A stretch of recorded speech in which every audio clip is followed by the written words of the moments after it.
part et d'autre, la presse, et même il m'arrive de faire des incursions dans les réseaux sociaux, j'ai entendu des gens dire comment est-ce qu'un colonel peut devenir le tinda d'un lieutenant. Mais ceux qui l'ont dit n'ont pas la bonne lisibilité de la chose politique. Le 4 juillet 2017, quand je faisais cette déclaration, le candidat Kanto était encore un simple candidat. Il était encore un président de parti politique, mais qui ne s'était pas encore véritablement jeté dans l'arène. Mais regardez un peu ces derniers mois. Qui de tous les candidats au Cameroun a fait ce que le professeur Maurice Kamto a fait en termes de débat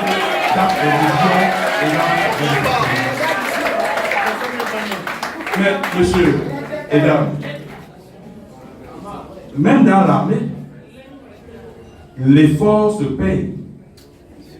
Même dans l'armée, l'effort se paye. Cette dernière 72 heures, j'ai lu dans les réseaux sociaux qu'il y a une jeune dame de la police qui était gardienne de la paix, mais qu'on a avancé inspecteur pour sa bravoure.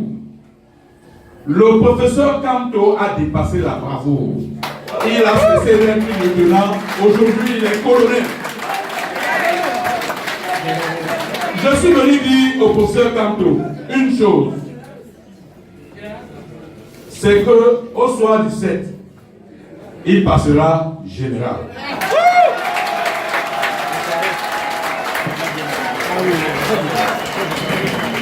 Oui, il a pris l'engagement que son pied ne tremblera pas.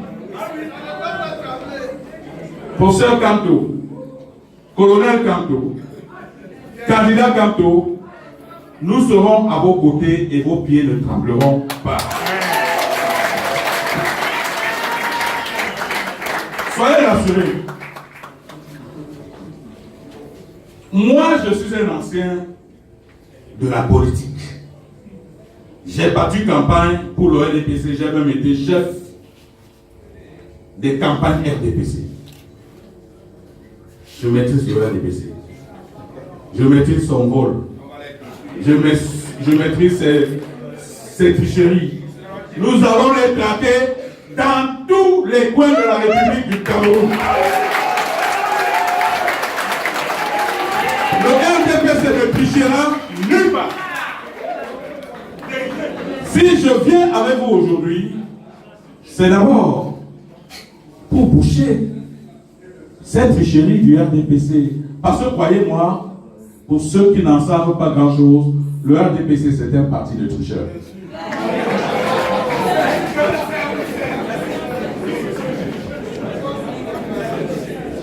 Colonel Kamto,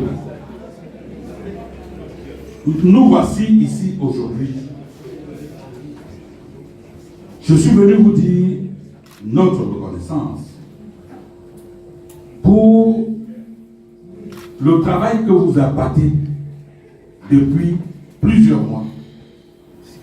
Vos équipes et vous avez traversé des villages, des arrondissements, des départements pour porter les messages d'espoir à nos populations qui jusqu'ici sont meurtries et ont envie qu'on les sorte de cette situation.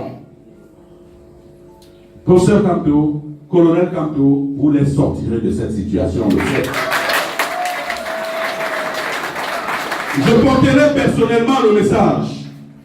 Partout où besoin sera, je serai sur le terrain, je serai partout où il faudra aller mettre mon image devant pour que ceci arrive le 7 octobre prochain.